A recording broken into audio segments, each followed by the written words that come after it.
urakoze gufata umwanya wo kuba mu ijambo ry'Imana ukaryiga ukaritekerezaho ukaritindamo rikagwirira mu buzima bwawe hanyuma rikakuyobora uko ubaho rikazana impinduka mu buzima bwacu niki ijambo ry'Imana rimaze rifite n'imbaraga ubwaryo ririhagije ryo kutweza ryo kudutunganya kuko nyiraryo aribamo rero Imana guhumugisha kubigirira umwanya nifuje ko tuganira muri iyi minsi mikuru irimo gusoza umwaka abantu bamwe barimo birizihiza Noheli abandi bizihiza impera z'umwaka ndetse n'itangira ry'umwaka mushyashya nabihaye umutwe ikiganiro cyanjye nagihaye umutwe uvuga ngo umwami utitaweho mu minsi mikuru yamwitiriwe ni igitangaza kuba umuntu yakwitirwa iminsi mikuru ariko yarangiza akaba ari ukingiranwa hanze yaho ibirori byaberewe urumva ibyo bintu ubundi byakabaye bidashoboka tuje mu birori by'umuntu runaka wenda se niwe wagize anniversaire cyangwa se niwe wagize ibindi birori byari byo byose ariko none nyiri ibyo birori akaba ari ukingiranwa hanze y'ibirori hanze y'aho abantu bakirwa cyangwa se akaba ateje isoni ku buryo batamuzana mu bashyitsi baje muri ibyo birori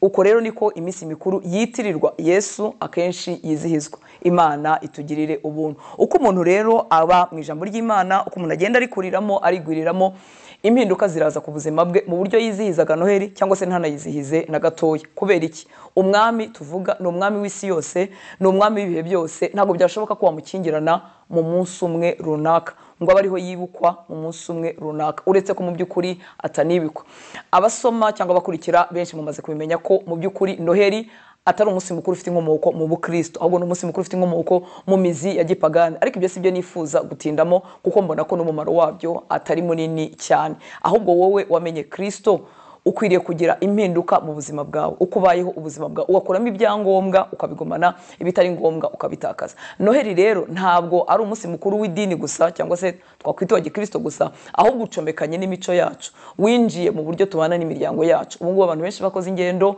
bajya gusura ababyeyi babo bajya gusura imiryango ibyo bintu rero ntabwo ari ibintu wareka mu kanya gatoya cyangwa se icyangombwa no gukuramo iby'ingenzi ukabigumana ibitari iby'ingenzi ukabitakaza uko umuntu rero ijambo ry'Imana rigwirira muri we akwiriye kugira ibyo yigizaho ku ruhande urugero turabizi ko ari iminsi ibamo kurya cyane kwambara neza ibintu bishyashya n'ibindi nk'ibyo ngibyo ndetse ikaba byadusiga no mu ngorane zikurikiyeho z'ubuzima bukurikiye ariko wowe wamenye Kristo ndahamya neza ko ibyo bintu bikwiriye guhinduka ni umwami ukwiriye kuramwa ntabwo dukwiriye kwinjira mu minsi mikuru yo kuramya ibyo kurya kuramya imyambaro ngo dutakaze focus cyangwa se dutakaze intego nyamukuru ikindi ntidukwiriye kwemera kugumana ikinyoma muri iyo minsi mikuru urugero warakijijwe uri umubyeyi ufite abana batoya kenshi abana batoya nibo ababwirwa Père Noël cyangwa niba ari Father Christmas wa mupapa uzana amakado ninjoro abana baryamye kandi ari ababyeyi bayashyizeho nukwiye gutoza umwana wawe ikinyoma nubwo kaba ari gatoya ngo umbwire ngo aya makado aya magifti izi mpano zazanywe na Père Noël azishyira hanga oya urimo uratoza umwana wawe ikintu kitari cyo turabizi ko se w'inyuma ari Satani rero twebwe bakijijwe dukwiriye kumenya ibyo tugumana ndetse n'ibyo dutakure cyangwa se n'ibyo twigizayo igiteye rero ubwoba nukuba iyi minsi mikuru yitirirwa Kristo ko yavutse ariko abantu mu by'ukuri bagatakaza intumbero kuri uwo mwami bagatakaza focus burundu kuri uwo mwami ibyo ntibidukwiriye twebwe abari muri Kristo Yesu ikindi isi kuko idashaka Yesu w'umwami yahisemo kwizihiza uruhinja rudafite imbaraga ruhora ruhinja rutewe impuhwe bateruye rw'akabebe rutagira icyo rukiza kubera ko isi itwawe n'ubwami bw'umwijima ntago yifuza kwizihiza Kristo umwami kubera ko Kristo yari umwami arapfukamirwa arumvirwa arayobokwa turamugandukira nuvuga ngo isi rero ibyo ngibyo ntabwo yabihimbaza aya matara acanwe hirya no hino ni imitako bamwe babikora babizi abandi babikora nkuko babisanze ariko mu by'ukuri ntabwo twavuga ngo isi irimo irahimbaza umwami w'abami oya siko kuri umwami w'abami arahimbazwa n'umuntu umwe ku giti cye n'abantu hirya no hino bamenye Kristo abereye umwami ategetse ubuzima bwabo uko nguko niko kuri ni iki rero dukwiriye gukuramo cy'ingenzi cyangwa se dukwiriye gusigarana Yesu ntabwo yari yarazanywe no kuba uruhinja ntabwo yazanywe no kuba uruhinja by'iteka ahubwo yaravukiye kuba umwami icyo akora byari bikwiriye ko yambara akamero k'umuntu ahinduka umuntu kubera ko umuntu yari yaracumuye kandi igihembo cy'icyaha cyari urupfu nko ijambo ry'Imana ritubwira ni ukuvuga ngo hagomba kuboneka umuntu nawe ufite inyama n'amaraso kugira ngo yishyure cya kiguzi cyari kinkwiriye njyewe nawe abarabo kurimbuka ijambo ry'Imana rirabiduhamiriza mu rwandiko Pawulo yandikiye itorero ry'i Roma igice cya 6 umurongo wa 23 ngo kuko ibihembo by'ibyaha ari urupfu ariko impano y'Imana n'ubugingo buhoraho muri Yesu Kristo umwami wacu ibihembo by'ibyaha ni urupfu ni ukuvuga ngo yambaye umubiri kugira ngo apfe mu cyimbo cyawe n'icyanjye twari abo gupfa, ariko Imana ishimwe ko hariho impano y'Imana yabonetse, ikaboneka ari ubugingo buhoraho buri muri Kristo Yesu. Ntabwo rero Yesu yaje kuba uruhinja ruhora ruruhinja. Ni ukuri abamenye ijambo ry'Imana ntidukwiriye kumwizihiza muri ubwo buryo, ahubwo yazanywe no gukiza umuntu. Yaravukiye kuba umukiza, yaravukiye kuba umwami w'isi yose, nk'uko abamarayika babitangarije abashumba. Niko ko yagomba kuvuka nk'umuntu, akambara umubiri w'umuntu, akabyarwa mu nda y'umugore kugira ngo abashe gucungura umuntu. Turabisanga mu butumwa bwiza bwanditswe na Luka igice cya 9 umurongo wa 14. Ubutumwa bwiza bwanditswe na Luka igice cya 2 umurongo wa 9 kugeza ku murongo wa 14. Ngo nuko marayika w'Imana abahagararira iruhande, ubwiza bw'umwami burabagirana bubagota impande zose, bagira ubwoba bwinshi. Marayika arababwira ati mwitinya, dore ndababwira ubutumwa bwiza bw'umunezero mwinshi uzaba ku bantu bose, kuko uyu munsi umukiza bavukiye mu murwa wa Dawidi, uzaba Kristo umwami. Iki nicyo kiri bubabera ikimenyetso, nuko muri busange umwana w'uruhinja yoroshwe imyenda y'impinja, aryamishijwe mu muvure w'inka. Muri ako kanya haboneka ingabo zo mu ijuru nyinshi ziri kumwe na marayika uwo zisingiza Imana ziti, mu ijuru icyubahiro kibi cy'Imana, no mu isi amahoro abe mu bo yishimira. Nubwo baje kuvuga ibimenyetso biranga uruhinja rwavutse, ariko wumve intumbero cyangwa se aho abamarayika bikije, aho bashikamye, aho ubutumwa bifuje gutanga. Bavuze ngo kuko uyu munsi umukiza bavukiye. Ni uruhinja, ariko si uruhinja ruzaguma ari uruhinja, si uruhinja ruzakomeza ruhimbazwa nk'uruhinja, ahubwo ni uruhinja rufite gukiza muri rwo, ruje gukiza. Umukiza arabavukiye mu murwa wa Dawidi, uzaba Kristo umwami. Si uruhinja gusa, ni uruhinja ruje kuba umukiza, ni uruhinja ruje kuba umwami w'iteka ryose. Igiteye ubwoba rero cyangwa se ikibabaje nuko Kristo yaje mube, hanyuma abantu ntibamwakira. Niyo mpamvu navuze ngo ni iminsi mikuru itarimo uwo tuyitirira, umwami utitaweho mu minsi mikuru imwitirirwa. Nawe witegereze, wibwize ukuri, urebe ibiba muri ino minsi mikuru. Niho haba ibyaha byinshi, niho haba ubusinzi bwinshi, niho haba ubusambanyi bwinshi, niho umuntu asinda agata umurongo, niho bimera nk'aho byemewe no mu miryango ko abantu barenze umurongo, niho ababyeyi batinyuka guha abana babo bakuze inzoga, niho haba amahano menshi. Ni ukuvuga ngo ni ibirori bimwitirirwa, ariko umwami yakingiranywe hanze. Twebwe rero abakijijwe ntidukwiriye gushyigikira ibyo ngibyo. Ni ukuri, niba ufite umuryango, egerana nawo ntacyo bitwaye, egerana nabo mubonane muganire, kuko n'ubundi ni iminsi mikuru irimo amakonje. Ni byiza ko ayo makonje tuyakoresha kwegerana n'abacu, ariko nawe wigira uruhare mu gushyigikira ikinyoma, wigira uruhare mu gukingirana umwami w'isi yose hanze y'iminsi mikuru yanyu, hanze yo guhura kwanyu. Ijambo ribabaje riba muri Yohana igice cya 1 umurongo wa 11, wa 12 akenshi niwo tumenya, ariko 11 aravuga ngo yaje mu bye, ariko abe ntibamwemera. Yaje mu bye arakingirana, ducana amatara, twambara neza, turarya, tugubwa neza, ariko Yesu tugukingirana hanze. Niba ugize umugisha wo kugira umuryango, ugize umugisha wo kugira abo mwegerana mu minsi nk'iyi ngiyi, byibuze wowe ugira uruhare mu gutuma umwami w'abami abaho ngaho, yitabwaho, avugwaho, aramwa, ashimwa, ahabwa intebe hagati muri mwebwe, ahabwa umwanya hagati muri mwebwe. Erega ubwo bushobozi Imana yarabuguhaye. Wikomeza kubaho nk'uko wabagaho kera, umwami ataraza mu buzima bwawe, ataraza mu mutima wawe. Mu rwandiko Pawulo yandikiye Timoteyo, mu rwandiko rwa 2 igice cya 3, turasoma umurongo wa 1 tugeze ku murongo wa 4.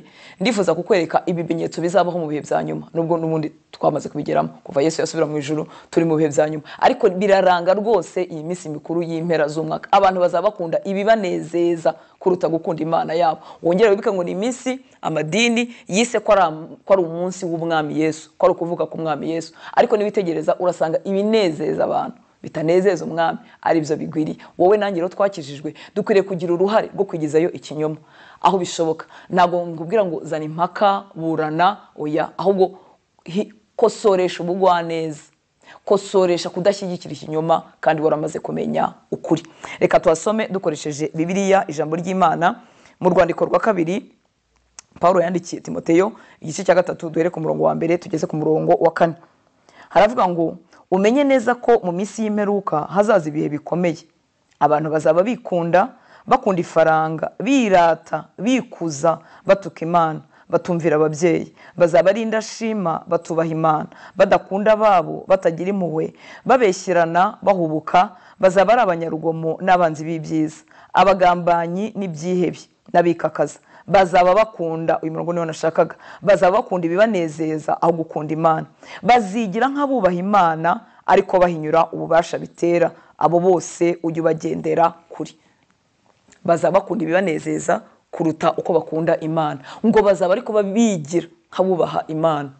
Icyo kintu mbese ntabwo tukibona, aho abantu basa nk'abakunda iryo zina kuryitirirwa, bigira nk'abakunda Imana ariko mu by'ukuri batayikunda, batiteguye no kuyikurikira, batiteguye no kuyumvira. Icyo ngusaba nkubwira nanjye nibwira ni ukugira uruhare mu kuzana ukuri mu bacu, mu batwegereye, ab'Imana yaduhaye, kuzana ukuri. Ko niba twavuze ngo ni ibirori twizihiza umwami w'abami wavutse azanywe no kudukiza, reka twe kumushyingirana hanze y'ibirori byacu. Twibwije ukuri kandi icyo tureba ntago aya matara amanitswe yaba mu bihugu byacu yaba hirya no hino ku isi, ibihugu biteye imbere. Uko ibihugu biteye imbere nako bitangira kuyamanika hakiri kare rwose, amezi atari yagera kure. Ntabwo aya matara amanitse hirya no hino, ntago arimo yizihiza umwami w'abami, ntabwo arimo yizihiza Yesu, ahubwo ni ibirori, ni ibinezeza, nibyo twita entertainment, nibyo biri aho ngaho byose. Kandi icyo ni ikimenyetso cy'ibihe bya nyuma, aho abantu bazakunda ibanezeza kuruta uko bishimira kunezeza Imana. Ntukwiriye rero nawe kugwa muri uwo mutego ngo intumbero yawe ibi yo kurya cyane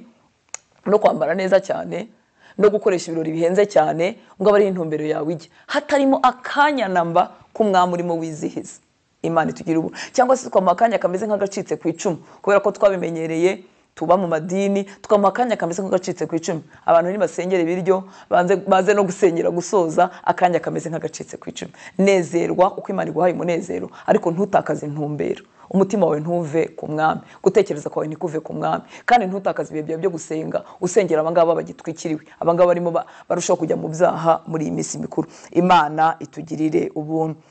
Reka dusome mu buhanuzi bwa Yesaya igice cya 9 umurongo waho wa 5 kugeza ku murongo wa 6. Mu by'ukuri nubwo Yesu yaciye mu nzira isanzwe y'abantu akabyarwa n'umugore, ariko uyu munsi ntabwo ari uruhinja, ntiyigeze anadusaba gutinda ku buhinja bwe. Reka twumve uko Yesaya yamuvuze mu buhanuzi igice cya 9 umurongo wa 5 kugeza ku murongo wa 6. Aravuga ngo nuko umwana yatuvukiye, duhawe umwana w'umuhungu, ubutware buzaba ku bitugu bye. Yesaya 9 kuva kuri 5 kugeza kuri 6. Nuko umwana yatuvukiye, duhawe umwana w'umuhungu, ubutware buzaba ku bitugu bye. Azitwa igitangaza, umujyanama, Imana ikomeye, data wa twese uhoraho, umwami w'amahoro. Gutegeka kwe n'amahoro bizagwirira ku ntebe ya Dawidi n'ubwami bwe bitagira iherezo, kugira ngo bibukomeze bibushyigikize guca imanza zitabera no gukiranuka, uhereye none ukageza iteka ryose. Ibyo ngibyo Uwiteka Nyiringabo azabisohoresha umwete we.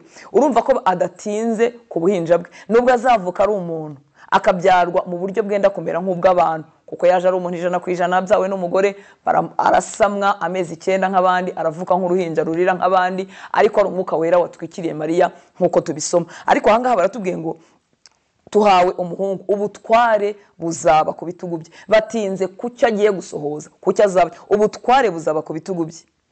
Uyu twita uruhinja yitwa igitangaza, si uruhinja, ni igitangaza, ni umujyanama, ni Imana ikomeye, ni data wa twese uhoraho, umwami w'amahoro. Niyo mpamvu abatamenye Kristo bamusobanura mu bundi buryo, ntibamenya ko ari Imana. Ariko umva ubuhanuzi bwari bwaramuvuzeho kuva atari yaza imyaka 100 mbere y'uko araza, azaba ari Imana, ni igitangaza, ni Imana ihoraho, ntabwo ari uruhinja. Ni umwami ukwiriye gupfukamirwa, ni umwami ukwiriye kuramwa. Ngo gutegeka n'amahoro bizagwira ku ntebe ya Dawidi n'ubwami bwe bitagira iherezo. Niyo mpamvu ntagushobora kumufungirana mu munsi umwe, kuko ubwami bwe n'ubwiteka ryose. Abamuramya ntibamuramya mu minsi, abamushima n'abamwubaha n'abarimo kwitoza kumwubaha ntibamuramya mu minsi runaka, ahubwo ubuzima bwabo baramweguriye. Kandi nawe nibyo nkwifuriza. Si umwami rero waje ngo tumucanira amatara gusa, ni umwami ahubwo waje gupfa ku bwawe. Niyo mpamvu aho yifuza ko dushyira intombero twibuka nicyo yaje gukora, urupfu rwe no kuzuka kwe ku bwawe. Ntago ari umwami waje ngo abagahinja umucanire buji,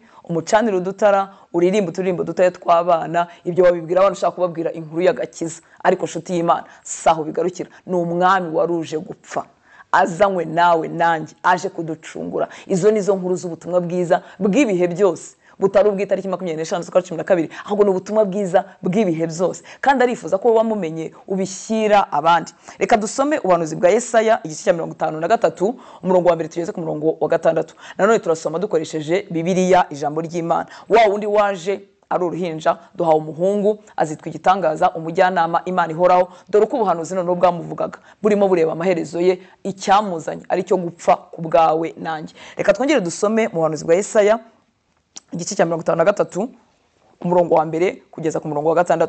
Ndasaba umwuka w'Imana ngo akoreshe aya magambo azana impinduka mu buzima bwawe, azana impinduka yuko warubanye n'uyu mwami, azanye impinduka mu buryo ufata ibyemezo by'ubuzima bwawe n'uburyo wongera kumwiyegurira. Wumva aya magambo, wumva icyamuzanye, wumva uburyo yemeye gupfa no gutakaza icyubahiro no gutakaza isura ku bwawe nanjye. Reka dufatanye gusoma Yesaya 53 muri Bibiliya ijambo ry'Imana kuva ku murongo wa mbere tugeze ku murongo wa 6.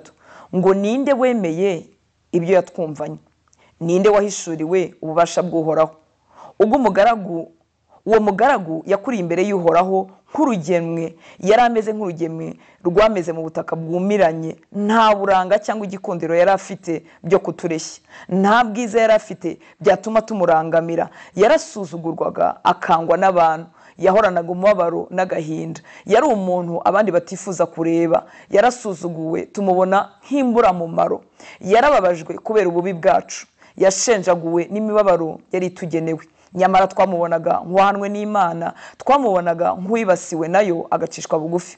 Yarakomerekejwe kubera ubwigomeke bwacu, yarababajwe kubera ibicumuro byacu. Igihano twari tugenewe nicyo yahanwe, ibikomere bye nibyo dukesha agakiza. Twese twabuyeraga nk'intama zazimiye, buri wese yanyuraga mu nzira yishakiye, Uhoraho yamugeretseho ibicumuro byacu twese.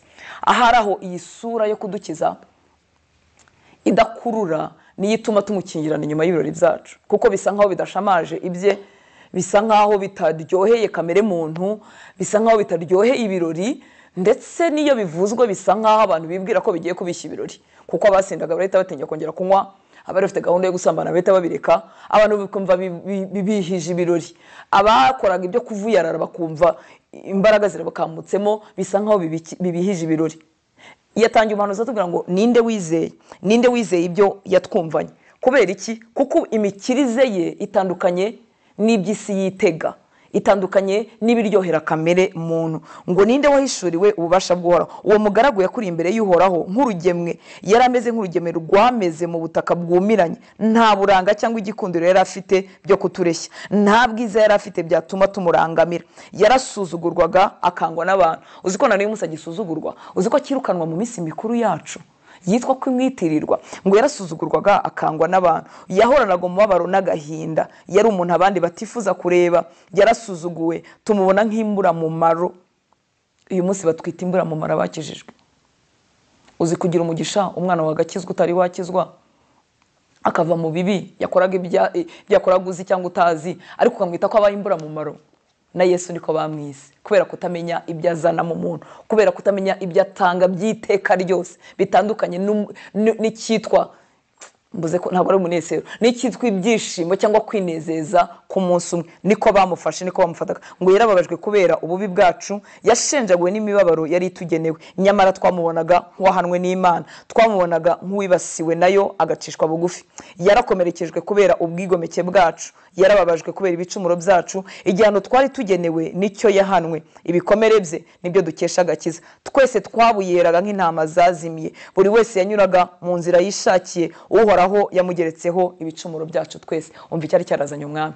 Uhoraho yamugeretse ibicumuro byacu twese, kugira ngo utazakomeza kuba umunyabicumuro, kugira ngo utazacirwaho iteka. None we wamenye cyangwa wahawe ubwo buntu, wakomeza kwizihiza ibirori mu buryo busanzwe, ubabajwe nuko udafite ikanzu nshyashya, ubabajwe nuko utaguriye abana imyenda mishyashya, ubabajwe nuko nta birori by'igitangaza wakoze, ubabajwe nuko nta birori bihari. Kubera ko byinjiye mu mico, umuntu ashobora kuguma mu rugo nabi akajya yumva hari ikintu cyabuze, kuko batagiye mu bintu bijagaraye hirya no hino. Imana itugirire ubuntu. Uyu munsi we nanjye uko tugenda ijambo ry'Imana rigwira muri twebwe, nituve mu kinyoma, niturekera kwibeshya, ahubwo tubeho ubuzima busohoza icyamuzanye. Tumaze kumva ubuhanuzi bwamuvugagaho uburyo budashamaje, uburyo butakururaga, uburyo yasaga nk'uwanzwe n'Imana, uburyo yasaga nk'umunyamibabaro, ngo yasuzugurwaga na bose, nta muntu n'umwe wari umwitayeho. Yatangiye se atangara, kuko uwo mukiza niyo ripoti yaragiye kumutangaho ntiyari kwemerwa, ntiyari yemewe, kuko yari inzira itaryoheye amatwi y'abantu cyangwa amaso y'abantu. Ariko uko ugenda umenya ijambo ry'Imana, uko ngenda imenya ijambo ry'Imana, dukwiriye gusohoka mu kinyoma, ahubwo tugatangira ko ubuzima busohoza icyamuzanye, busohoza icyatumye apfa. Imana yifuza iki? Yaba mu minsi mikuru isoza umwaka, yaba kuva mu kwezi kwa mbere kugeza mu kwa 12, yaba wahiriwe wariye cyangwa se utariye, Imana yifuza iki? Imana yifuza ko abantu bose bamenya ukuri hanyuma bagakizwa, kandi ni wowe ifite uzabigiramo uruhare. Imana itugire neza. Aya magambo Paulo yabwiye Timoteyo mu rwandiko rwe rwa mbere igice cya 2 umurongo wa 4 ngo ishaka ko abantu bose bakizwa bakamenya ukuri. Urumva mbamiciremo hagati, ariko ubundi wasoma ibibanza n'ibikurikira kugira ngo wumve. Ariko Imana mu by'ukuri ishaka ko abantu bose bakizwa bakamenya ukuri. None niba Imana ishaka abantu bose bakizwa, wowe urimo urabikoraho iki?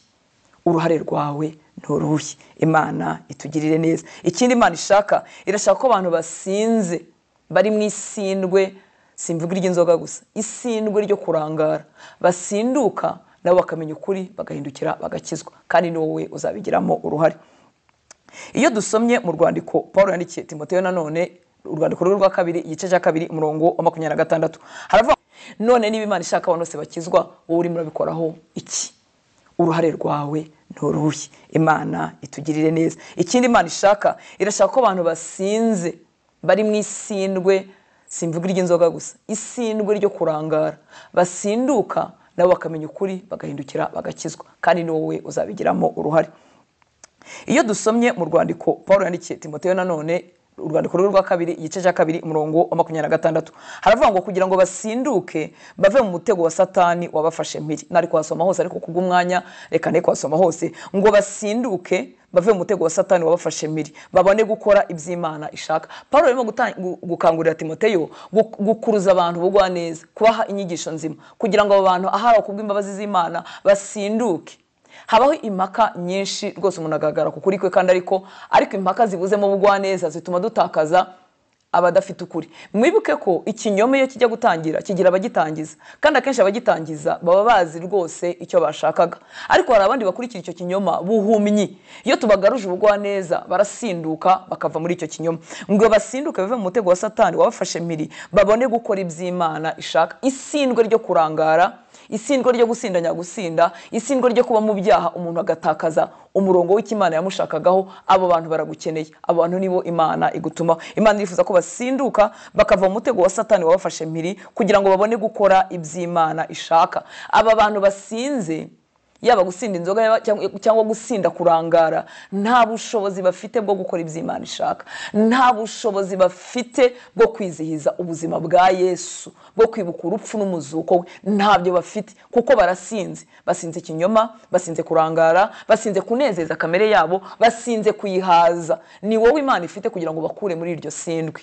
Niyo mpamvu udakwiriye gushyigikira ikinyoma, niyo mpamvu utakomeza kubaho ubuzima nk'uko wabagaho utari wakizwa. Ese nidukomeza natwe kurangara nk'uko nabo barangaye, bazabwirwa n'iki ukuri kuzima? Ese nidushyigikira ikinyoma natwe tukakigendamo, abantu bazasinduka gute? Abantu bazahuzwa n'ukuri gute? Kuko nidushyigikira ikinyoma bazagira ngo niko kuri, niko bimeze, nibyo Yesu ashaka. Imana itugirire ubuntu.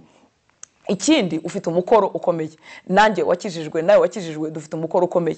Kuko niba bari bene wacu, abavandimwe bacu, isindwe ribabuje kumenya icyo Imana ishaka, hanyuma we nanjye natwe tukaba turangaye, natwe dufite ibindi bidusindishije, ninde uzakangura uwundi? Ukwiriye gukanguka wowe, ukaba maso, ugacika ibisindisha bitandukanye kugira ngo ubashe gukangura abandi. Mu rwandiko rwa mbere rwa Petero igice cya 4 umurongo wa 7, rwandiko rwa mbere rwa Petero igice cya 4 umurongo wa 7 haravuga ngo iherezo rya byose riri bugufi, nuko mugira ubwenge mwirinda ibisindisha, mubone uko mugira umwete wo gusenga. Bibiliya ijambo ry'Imana yakoresheje ijambo rivuga ngo twe gutegekwa n'inda.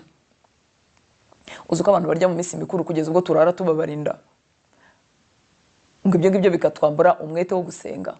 Bibiliya iravuze ngo iherezo rya byose riri bugufi, nuko mugira ubwenge mwirinda ibisindisha, mubone uko mugira umwete wo gusenga. Nukuri kunezerwa, kwishimisha biradukwiriye, ariko hari igihe biguhindukira ubuzima. Iyi ni weekend, ni misi ya Noheli, ni misi y'ubunani, ariko hari abandi bantu bahora n'isindwe muri weekend zose, bahora n'ibintu. Ubu hari abantu baraye badasinziriye, bategereje imyenda yanze kuzura, bategereje ibyo bagomba gukoresha ibirori bitabonetse, bikabatera kuba adashobora kwibuka ko iherezo rya byose riri bugufi, kuba adashobora kwibuka ko upfuye muri kano kanya rimbuka, bikamurangaza burundu n'abo yagomba gusengera n'abo yagomba kwerera imbuto ntabikore. Yewe ibyo ni iby'akanya gato byo mu mpera y'umwaka, hari abandi bo babituyemo, batuye mu bisindisha.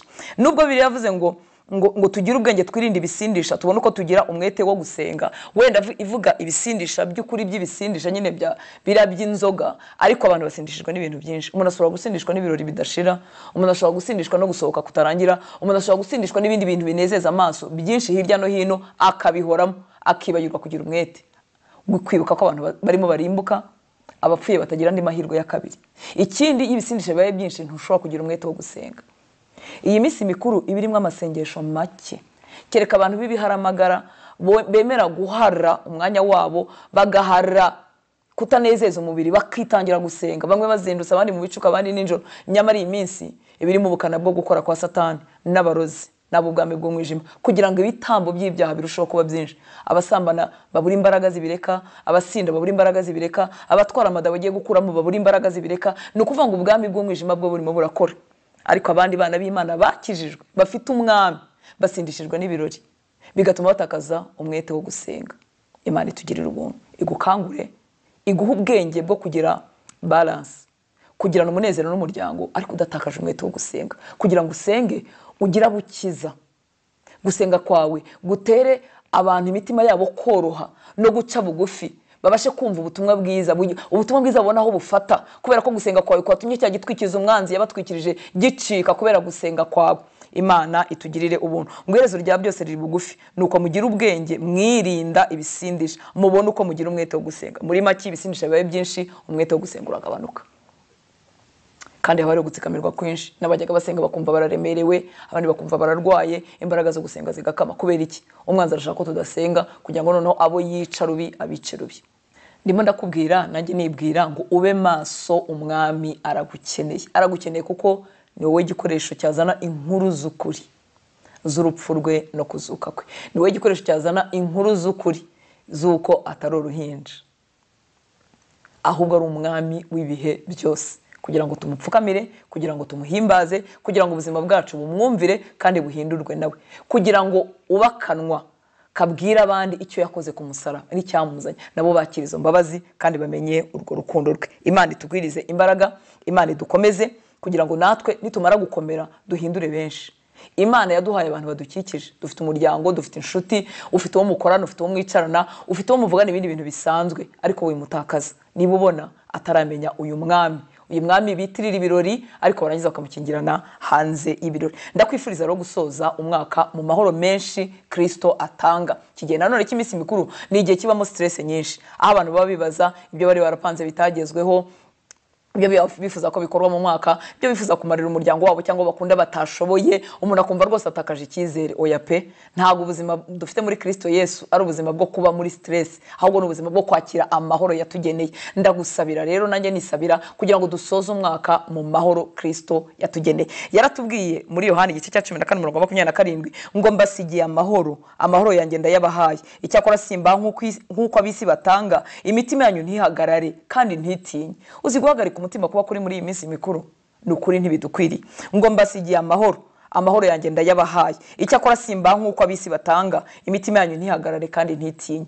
Kanyuma niba watakaje amahoro, uyakurikire, uyashyikire, we kwibwira ko abari muri Kristo Yesu ari uko babaho, uyakurikire. Umwanditsi wa Zaburi yabitubwiye muri Zaburi 34:15 ngo va mu byaha ujye ukora ibyiza, ujye ushaka amahoro, uyakurikire kugira ngo uyashyikire. Ubwo Yesu yadufatiye, yakurikire, uyashyikire, wibaho ubuzima bw'igitutu, wibaho ubuzima butsikamiwe, kuko nubaho ubuzima butsikamiwe ntuzashobora gutwara inkuru nziza z'agakiza nk'izo bari abamarayika baje kubwira abashumba, bakabwira ngo umukiza yavutse mu isi, ni umwami, ni umukiza, ni umwami w'iteka ryose. Nshuti y'Imana, turimo dusoza umwaka, ntugire uruhare mu kuba mu birori aho nyiri ibirori yakingiraniwe hanze. Ibirori bamwitirira wenda atari n'ibye cyangwa se atari n'ibyo by'ukuri, ariko aho yakingiranwe hanze, umwami utitaweho mu birori bimwitirirwa, wowe wigira uruhare muri ibyo. Warakijijwe, wamenye umwami, gira uruhare mu gutuma inkuru nziza z'agakiza zivugwa mu bakwegereye. Ntabwo umwami yigeze adusaba guhindura abantu ko ntidufite ubushobozi, ariko tuvuga bikeya twamenye, tukabivuga nk'uko dushobojwe, tukabivugana ubugwaneza kuko nawe yadukuruje ineza, adukuruza urukundo, kugira ngo hari aho turebe ko bamwe muri bo, muri bene wacu basinduka bakava mu kinyoma, bakamenya ukuri, bakaba ubuzima bumeze nk'uko Imana ishaka. Imana iguhe umugisha. Reka dusoze dusenga. Murakoze.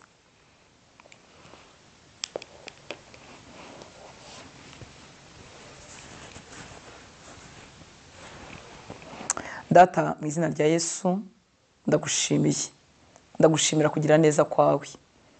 Wambaye umubiri uza mu isi, uzanywe no kudukiza, ukiza umunyabyaha nkanjye, ukiza umunyabyaha nk'uyu muvandimwe urimo kudukurikira, nicyo cyakuzanye. Urwo rukundo ntitwamenye ko turugushimira, urwo rukundo ntacyo dufite twarukwitura, ariko urifuza ko abantu bose bamenya ukuri nabo bagakizwa.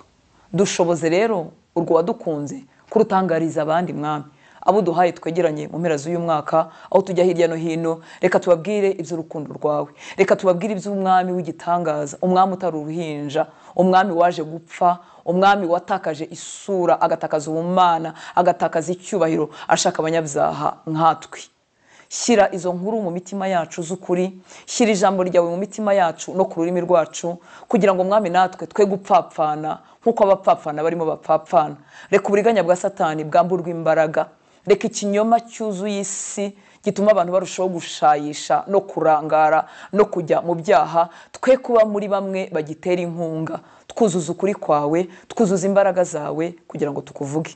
Ndasengera abari baremerewe mu gusoza umwaka, bumvaga ibintu bicitse kuko ari byo batagezeho, bumvaga ibintu bibashobeye kuko ibyo bifuzaga cyangwa ibyo bari baragambiriye cyangwa ibyo bibwiraga ko bagutegerejeho batabihawe. Mbasabiye amahoro y'umutima. Uri Imana y'ibihe byose, nturi Imana ya 2024, nturi Imana y'ukwezi kwa 12, nturi Imana y'itariki 25, nturi Imana y'itariki 31, nturi Imana y'itariki ya mbere. Uri Imana y'ibihe byose, kandi ibihe byose urabigenga. Ndasenze ngo ubimwibutse kandi umwuzuza amahoro yo mu mutima, agutegereze mu buryo bukwiriye, agutegereze agutumbiriye atagukuraho amaso, kugira ngo ibyo wamugeneye bijyanye n'imigambi umufitiye azabyishyikire, abihagararemo, akigwije imbaraga zo kuguhamya, akigwije imbaraga zo kutagukuraho amaso. Ndagushimira urukundo rutangaje rwatumye ujya ku musaraba. Ntiturabasha kuruvuga nk'uko ruri, ntiturabasha kururimba nk'uko ruri, ariko agace twamenyeho kaduhaye gukira, kadukijije ibyaha, kadukijije imvune, kadukijije kwerekeza amaso ku bitagira umumaro. Ndagushimiye ubwo buntu, ndagushimiye urwo rukundo. Ndasengera kandi abari mu guca muri iminsi mikuru, bari mu bihe bikomeye Nyaguhora ku ngoma, byo kurwaza, byo gupfusha ababo, bakumva isi baguyeho. Ndasenze nabo ngo ubegure, ubambike imbaraga zawe, ubasogongeze ku rukundo rwawe Nyaguhora ku ngoma, bakumve bugufi bwabo. Urakoze. Dushyize igihugu cyacu mu biganza byawe, dushyize bene wacu mu biganza byawe, aba banyarwanda bene wacu, abavandimwe bacu batari bakumenya, tubashyize mu biganza byawe, tubatwikirije amaraso yawe, tubimye Satani n'imigambi ye mu izina rya Yesu. Tugusabye imbabazi ku mipangu y'ibyaha yose iri muri iri joro Nyaguhora ku ngoma. Tugusabye imbabazi ku bantu bose barimo bategura gusinda, gusambana, gupfa nabi, gukora amano. Tugusabye imbabazi ku bwabo, turakwinginga, duhagaze mu cyuho tugusaba imbabazi Nyaguhora ku ngoma. Utubabarire, utubabare nk'abanyarwanda, utubabare nk'abitiriwe izina ryawe. Amaraso yawe atwuhagire, amaraso yamareho imigambi y'umwanzi Satani n'uburiganya bwa Satani n'ibitambo byose yapanze biburizwemo kubw'amaraso yawe. Amaraso yatwikira igihugu cyacu, atwikira ingo zacu, atwikira imihanda yacu, atwikira ikirere cyacu Nyaguhora ku ngoma, maze izina ryawe rihabwe icyubahiro. Imitima y'abantu ikugarukire, ikurirwe muri iryo sindwe Nyaguhora ku ngoma, yakire guca bugufi no kwihana, iguhindukire kubw'imbabazi zawe. Icyaduha mu mpera z'uyu mwaka Mwami, abantu bakumva ijwi ryawe, abantu bakumva ijwi ryawe, abahungu bacu bagahindukira, abakobwa bacu bagahindukira, abagore n'abagabo bagahindukira Mwami, amavi yabo bakagupfukamira, bagahindukira bakihana, bakakira imbabazi zawe Nyaguhora ku ngoma, bakakira ubuntu watugiriye. Urakoze Uwiteka Mana Nyiringabo, duhe kubigiramo uruhare, duhe imbaraga zo gusenga, duhe imbaraga zo kwera imbuto zikwiriye abihannye, duhe imbaraga zo kuvuga ubutumwa bwiza aho hose turi mu miryango yacu. Urakoze Mwami w'abantu, icyubahiro cyose nikikugarukire, ni mu izina rya Yesu dusenze, amen. Imana ibahe umugisha, musoze umwaka mu mahoro, mugire iminsi mikuru myiza. Murakoze.